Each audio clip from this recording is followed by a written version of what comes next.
Portugal, terra de Santa Maria.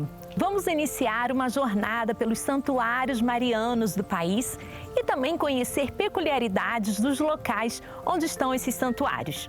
E não poderia ser diferente virmos a Vila Viçosa, porque aqui no Alentejo, Nossa Senhora foi proclamada rainha e patrona do Reino de Portugal. De Fátima, nossa equipe foi ao Alentejo, uma das regiões mais quentes de Portugal. Especificamente a Vila Viçosa, onde está o Santuário Nacional da Rainha e Padroeira de Portugal, a Imaculada Conceição. O antigo e o novo se encontram na cidade de cerca de 8.000 habitantes. Um número que multiplica-se no dia da patrona, 8 de dezembro. Contudo, a devoção a Nossa Senhora nasce de um determinado contexto histórico, com seus diferentes personagens. Então, estamos aqui com o Tiago, vice-presidente da Câmara Municipal de Vila Viçosa. Viemos aqui para o Alentejo, para esse calorzinho do Alentejo. Quem nunca vê Vila Viçosa? Quais são os principais pontos de interesse para o visitante? Realmente Vila Viçosa é a princesa do Alentejo. Trata-se de uma localidade que tem um vastíssimo património cultural e histórico e realmente é uma localidade de referência até na história de Portugal. Portanto, temos aqui o nosso ex-libris, que é o Paço Ducal de Vila Viçosa, construído logo no início do século XVI pelo IV Duque de Bragança, Dom Jaime, e que é, no fundo, um exemplo máximo de arquitetura italiana aqui no nosso território e que marcou a diferença também em relação a Vila Viçosa, que era uma localidade pequena no início, precisamente do século XVI, mas que depois se foi transformando com a presença da Casa de Bragança, uma das mais importantes casas nobres de Portugal, que depois trouxe aqui também consigo uma corte literária muito importante, que aqui permaneceu ao longo do século XVI até 1640, altura em que o 8º Duque de Portugal, o Duque de Bragança, se torna rei de Portugal, primeiro da dinastia de Bragança. E tem algum motivo específico por que essa dinastia escolheu Vila Viçosa para ter essa base, digamos assim? Sim, houve vários motivos. Portanto, havia já aqui uma base territorial da Casa de Bragança no castelo medieval, mas efetivamente as particularidades geofísicas de Vila Viçosa fizeram com que a casa se instalasse aqui precisamente a partir dessa data, portanto, mais precisamente norte do Reguengo, que era um espaço privilegiado onde havia muita água e, portanto, aqui foi feita essa escolha para a criação dessa corte literária bastante importante, que era constituída por cerca de 300 pessoas, mas realmente havia já aqui um domínio territorial da Casa de Bragança, que foi depois aproveitado no início do século XVI para a construção do Paço Ducal. O Paço Ducal era residência oficial ou era uma residência assim de férias? Porque também já ouvi um pouco da história de que também seria de local de caça, como era? Efetivamente, portanto, de 1501 a 1640 foi sempre a residência oficial dos Duques de Bragança. Portanto, foi aqui que eles permaneceram durante esse período, criando a tal corte literária e humanista que marcou, de facto, a história até no século XVI, não só no contexto de Portugal, mas a nível europeu. Mas, efetivamente, depois em 1640, quando o descendente de Dom Jaime sobe ao trono, o 8º Duque de Bragança, Dom João II, o paço passa a funcionar como uma residência de férias e, portanto, a família real, a partir desse período, só vem aqui periodicamente para caçar e para receber alguns convidados. Portanto, o castelo é do reinado de Dom Dinis, ainda no período medieval. Portanto, Vila Viçosa já tinha uma povoação significativa nessa altura. O foral emitido pelo rei Dom Afonso III era de 1270, mas depois, digamos assim, a pequena vila foi-se transformando e foi sendo adaptada. O castelo medieval é precisamente desse período e não tinha uma ligação direta ao paço, portanto houve depois uma construção, um recinto militar, que era a Cerca Nova, que foi construído no século XVI para proteger toda esta parte urbana que, no fundo, tinha sido já desenvolvida pelos Duques de Bragança, mas o castelo é anterior. Portanto, o castelo é do período medieval e o paço só a partir do século XVI é que acaba por ser construído, portanto, início do século XVI. Esta era realmente a primeira residência, ou foi a primeira residência dos Duques de Bragança enquanto estiveram em Vila Viçosa, portanto a partir de 1422, mas efetivamente aquilo que marca a diferença em Vila Viçosa em relação a todas as outras localidades que nós temos aqui é efetivamente a construção do Paço Ducal. Então vamos dar um pulo lá no castelo para ver mais de perto? Sim, senhor.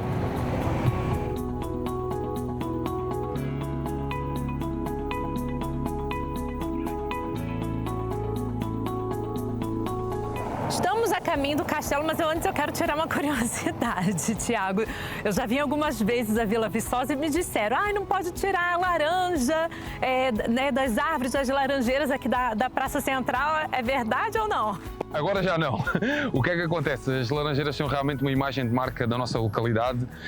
Realmente a Praça da República está decorada com este conjunto muito significativo de laranjeiras e efetivamente existia no regulamento anterior uma decisão que não permitia que cada turista, cada visitante pudesse retirar as laranjas. Fazia parte do projeto urbanístico aqui da Praça Central. Um bocadinho de preservação, digamos assim, daquilo que eram as laranjeiras, portanto havia depois a distribuição feita por parte dos serviços camarários em relação às associações e instituições de solidariedade social, mas nós, quando entramos em funções, decidimos abrir um bocadinho o espectro e permitir que a comunidade e os visitantes pudessem degustar as laranjas e retirá-las cada vez que é necessário e, portanto, também as instituições de solidariedade social acabam por receber quantidades significativas de laranja que permitem fazer bolos, confeccionar também os chumos e outras receitas e, portanto, aquilo que quisemos fazer foi também evitar um problema em termos da limpeza urbana, porque muitas das laranjas acabavam por cair e sujar as nossas ruas, principalmente aqui na Praça da República. Podia cair alguém também, podia cair na cabeça de alguém, se alguém não colhe. Então, quem visita Vila Viçosa pode tirar as laranjas à vontade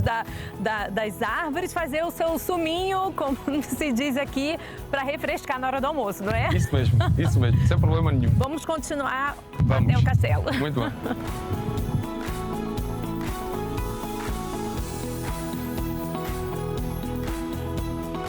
Da Praça da República já se avista o castelo. Conservar patrimônios não traz apenas uma sensação de viajar no tempo, mas atualiza e perpetua um legado.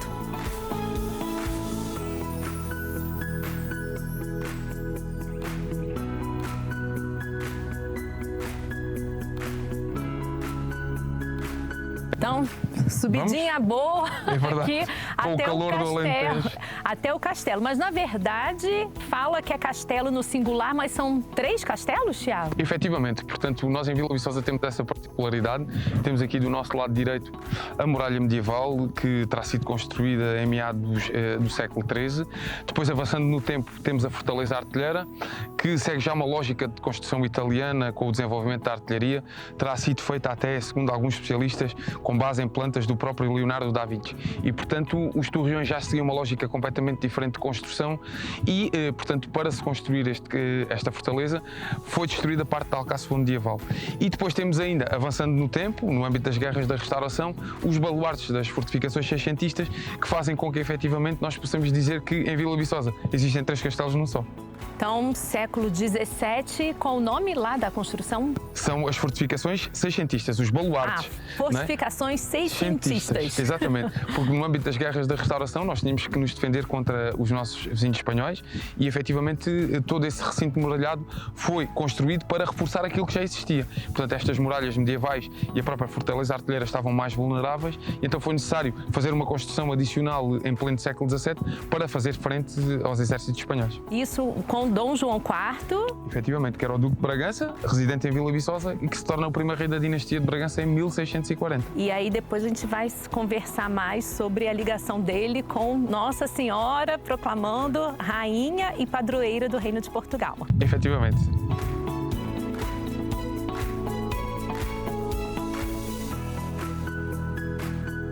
No complexo dos castelos, mármores da época do Império Romano. Inclusive, blocos de mármore de Vila Viçosa foram enviados ao Circo Romano. Até os dias de hoje, a cidade é considerada capital do mármore e as cerca de 30 pedreiras compõem uma das principais atividades econômicas da região. Mármore, do latim mármor, que quer dizer pedra de qualidade ou pedra branca. Uma das mais fortes marcas portuguesas e símbolo também da solidez da fé e do culto à Virgem Maria. Então chegamos cá no Santuário da Imaculada Conceição, rainha e padroeira de Portugal. E quem nos acolhe é o reitor do santuário, cônego Francisco Couto. Muito obrigada por nos acolher. Então, padre, como podemos falar sobre, o que podemos falar sobre a história deste santuário e por que Nossa Senhora Imaculada Conceição é rainha e padroeira de Portugal? Então, iniciamos pela última pergunta, não é? Por decisão real, em que não só o rei, mas todo um povo se consagra precisamente à Virgem Imaculada, deste santuário em concreto, portanto, a Nossa Senhora da Conceição de Vila Viçosa, em resultado de momentos um bocadinho dramáticos da história portuguesa, durante muito tempo sob a dominação espanhola, e em 1640, quando consegue a sua independência, o rei e o povo atribuem a presença e à proteção de Nossa Senhora da Conceição.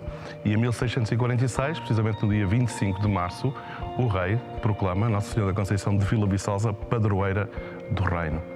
E a partir daí, pronto, Maria ficou padroeira do reino. Mais tarde é conferida oferecida uma coroa pelo rei Dom João VI, que é que nós usamos sobretudo nas festividades.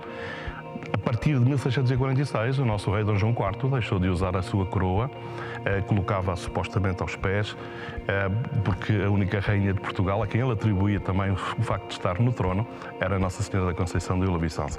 Isto assim, em traços muito diretos. Claro que Portugal tem uma história imensa ligada à Nossa Senhora, é a terra de Santa Maria, que também exportou para o Brasil essa designação, e que desde o princípio foi sempre sob os auspícios de Nossa Senhora que o reino foi acontecendo, que o país foi crescendo, e por isso encontramos por Portugal inteiro imensas igrejas, catedrais dedicadas precisamente a esses momentos da história que foram marcantes e sempre atribuídos a Nossa Senhora, desde Santa Maria das Vitórias, etc., não é? Portanto, essa coroa oferecida por Dom João VI já foi mais tarde, sim, foi qual século XIX. Século XIX. A data em concreto não sei, mas meados do século XIX, 1800 e qualquer coisa. E também há um fato importante ligado a esta imagem oferecida por São Nuno de Santa Maria, então conta um pouquinho para nós. É verdade. Voltando então à primeira pergunta, como é que nasce este santuário? Aqui existia uma pequena igreja, eventualmente Nossa Senhora do Castelo, penso que é assim que era designada, onde corria muito Nuno Álvares Pereira para rezar e para se colocar, digamos, sob a proteção de Nossa Senhora. A partir do momento em que conseguiu uma vitória também sobre os nossos irmãos espanhóis, hoje irmãos, antes de um bocadinho adversários, ele resolve reconstruir, como que dotar esta capela de algo mais, e amplia, não muito, mas amplia e sofre obras de melhoramentos, e traz a imagem que temos hoje, precisamente no nosso altar, que é de pedra de Ançã, vindo da Inglaterra, lugar onde se desenvolvia muito o culto à Imaculada Conceição por causa dos franciscanos, e que a imagem tem escrita na base a data de 1406. É a pedra de Ançã policromada, portanto pintada, mas vinha com a designação de Nossa Senhora dos Anjos. Não sabemos se era para oferta ao rei, se era mesmo para vir para este santuário ou para esta igreja que aqui existia. Posteriormente, com Dom Sebastião, é ampliado o templo, mais ou menos recebe a dimensão que tem hoje, e o último restauro foi de 1870 com Dom Fernando II.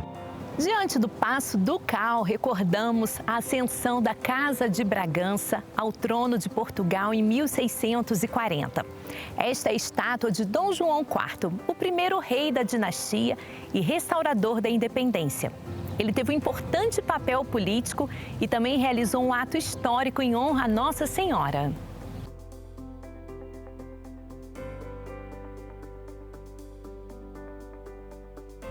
Antes de chegarmos a Dom João IV, vale recordar que a festa da Imaculada Conceição em Portugal foi introduzida no país em 1320.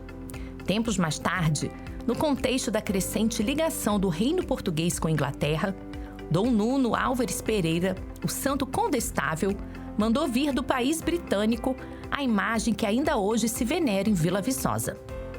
Muitos outros fatos atestam a devoção à Imaculada Conceição, antes mesmo da proclamação do dogma em 1854.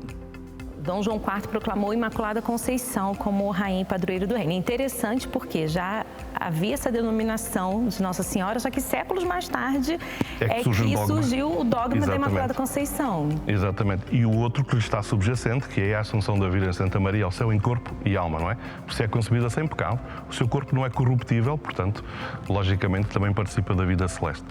Portanto, só posteriormente, e houve muita discussão, mas é engraçado que de Inglaterra sim existia muito este trabalho, ou pelo menos este pensamento, e é Portugal que o agarra em certa medida, quer na Universidade de Coimbra, quer na Universidade de Évora, e que trabalham muito o tema da Imaculada Conceição, não é? Que naturalmente devem estar nos princípios deste dogma, pelo menos a sua reflexão. E olhando para Vila Viçosa, descobrimos que quase todos os conventos que neste momento existem, e que na altura também existiram, alguns já foram destruídos, todos eles têm uma ligação a esta dimensão franciscana e imaculista. Portanto, Vila Viçosa rodeou-se, de facto, daquilo que é a presença e o valor da imagem de Nossa Senhora da Conceição. Além de encomendar a imagem, o nobre Dom Nuno, considerado senhor de Vila Viçosa, reedifica a igreja no século XV. Um templo visitado pelo povo, nobres e a família real. Esta tinha o Paço do Cal como uma de suas residências. Dom João IV, o primeiro rei da dinastia de Bragança e descendente de Dom Nuno Álvares Pereira, materializou a devoção familiar e do reino ao proclamar a sua nova rainha, a Imaculada Conceição. A provisão régia de 25 de março de 1646 foi lida em Lisboa, na Capela dos Passos da Ribeira, e depois disso, nenhum outro rei usou a coroa na cabeça. E qual é a ligação? Ainda existe alguma ligação da Casa de Bragança com a Régia Confraria? Não. Isso não. Pronto, a Casa de Bragança foi uma fundação nascida no início do século XX, quando da fuga de Dom Manuel II, é preciso, para não ser nacionalizados os bens, é preciso criar a fundação. Dom Manuel II trata disso tudo. Pronto. A Régia Confraria é ligada só à Igreja, nem sequer tem a ver com a Casa Real. Portanto, também não está ligada neste momento àquilo que hoje designamos a Casa Real Portuguesa do Duque de Bragança. Também não tem essa ligação. Isso é Real Ordem, é uma outra ordem e é mais, diria eu, militar. E nasce posterior a esta. Mas só para saber se existe alguém da família que faz parte da Régia Confraria? Isso sim. Muitos membros da Real Ordem pertencem também à Régia Confraria. À Régia Confraria, ou pelo menos à Confraria dos Escravos. Porque no dia 8 de dezembro, né, a festa da padroeira, é um momento aqui da família, aqui no santuário, não é?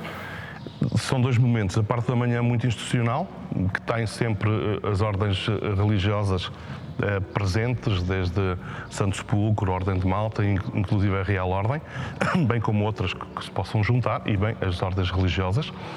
E de tarde, sim, costuma ser a peregrinação da Real Ordem.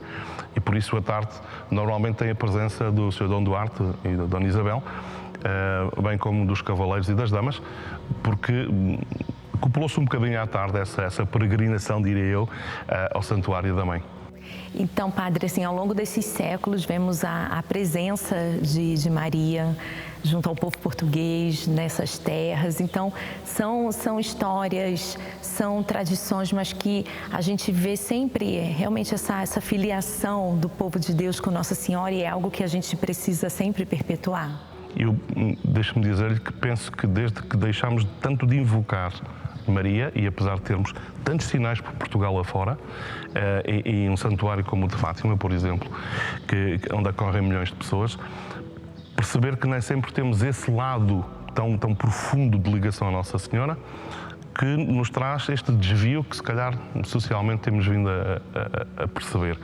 Deixámos de ter uma referência amorosa, cuidadora, e tornámos-nos demasiadamente egoístas. Não nos abrimos como Maria se abre e sempre se abriu aos projetos de Deus para gerar o seu Filho para toda a gente. Acho que nos falta um bocadinho mais desta ligação intrínseca, interior, profunda, ontológica, porque senão será só fogo de vista, não é? Será sempre o outro a ter que fazer para nós e não nós próprios a comprometermos no fazer com. E eu acho que isto está ligado a um desapego um bocado a esta imagem de Maria como mãe de Portugal, ou Portugal como terra de Santa Maria, o que é fantástico. E o que então esse santuário nos ensina? Quem vem aqui, quem é paroquiano, quem é visitante, peregrino, o que esse santuário nos ensina para termos mais Nossa Senhora como mãe, né, da nossa vida em particular, das nossas famílias e assim de todo Portugal? Primeiro, esta entrega completa, não é? E quem olha para Nossa Senhora pensa que deve perceber isso mesmo. Apesar de estar revestida de vestes reais, porque rainhas, princesas e se calhar reis ofereceram muitas das peças com as quais Nossa Senhora agora é revestida, desde o século XVIII, percebe que está ali a mãe e a Imaculada, ou seja, aquele que cuida e que gera filhos, mas que ao mesmo tempo cuida de fazer sempre o bem, de coração aberto a Deus Pai. Depois, ao lado, tem um braço de prata, onde está uma vela permanentemente acesa, oferecida pelas mães de Portugal para livrar os seus filhos dos maus e da guerra.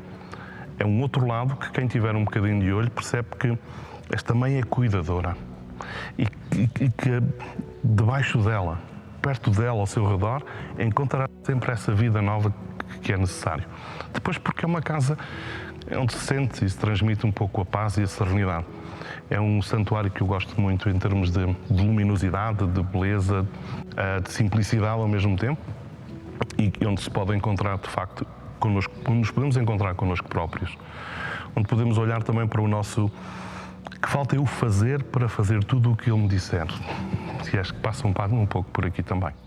A construção atual do Santuário Nacional de Vila Viçosa é fruto de reformas entre os anos 1569 e 1606.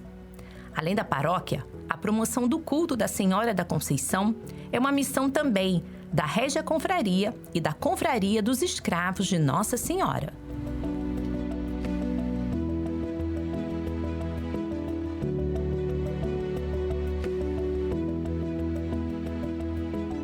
A história da localidade também está em sua arquitetura.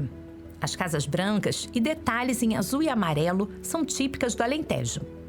A cidade calipolense traz ainda a assinatura de escritores e poetas e preciosidades da ciência.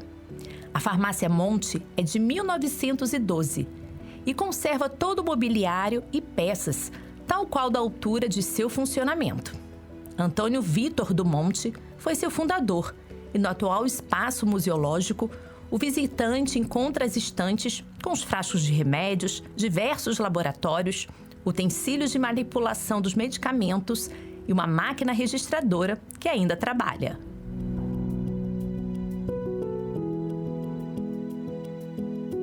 Tiago, confesso que eu gosto muito de estar em lugares assim, históricos, me sinto viajando no tempo. É o que a gente quer também, para quem nos assiste agora, fazermos essa viagem do tempo, mas atualizar a memória também deste lugar. Então, chegamos aqui nas fortificações do século XVII, que marcam um momento importante da história de Portugal, a restauração da independência, certo? Certo. Portanto, o que aconteceu foi que realmente Vila Viçosa, pela sua importância e por ser a sede da Casa de Bragança, foi um alvo preferencial dos nossos vizinhos espanhóis que, no âmbito das guerras da restauração, acabaram por, no fundo, atacar também Vila Viçosa e era necessário, de facto, proteger todo este recinto fortificado que já existia.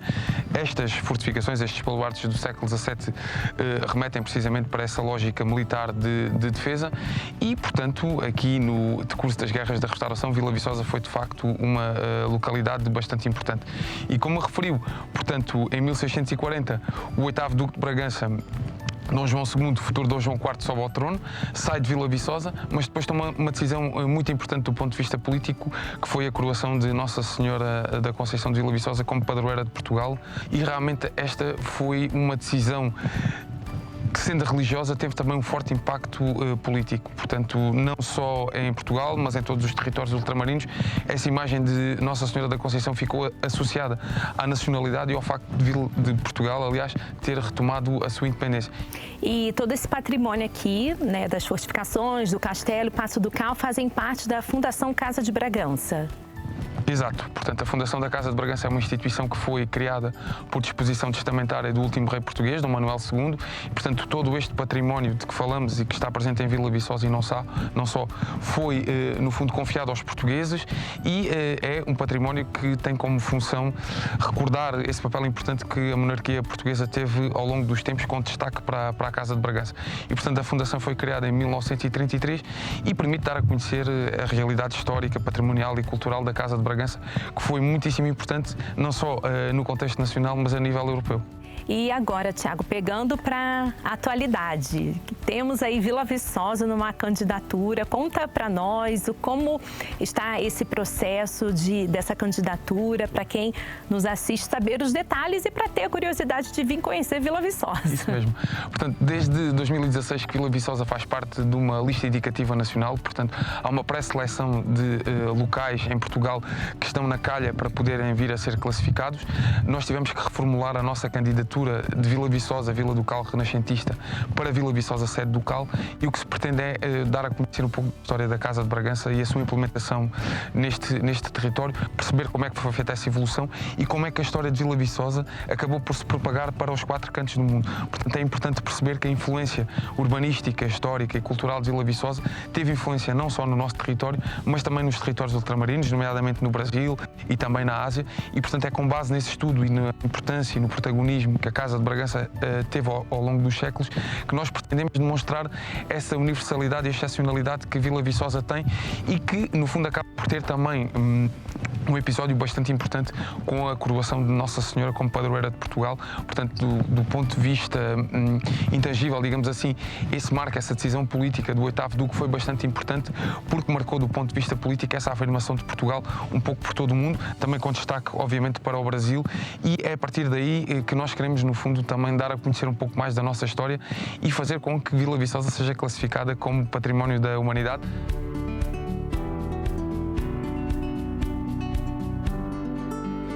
Vila Viçosa, um cantinho de Portugal com muito mais a se descobrir. Agora é sua vez de vir conhecer a fé e a devoção a Nossa Senhora nas terras alentejanas. E nesta rota mariana, iremos conhecer outros santuários. Para onde será que vamos agora? Aguarde o próximo episódio.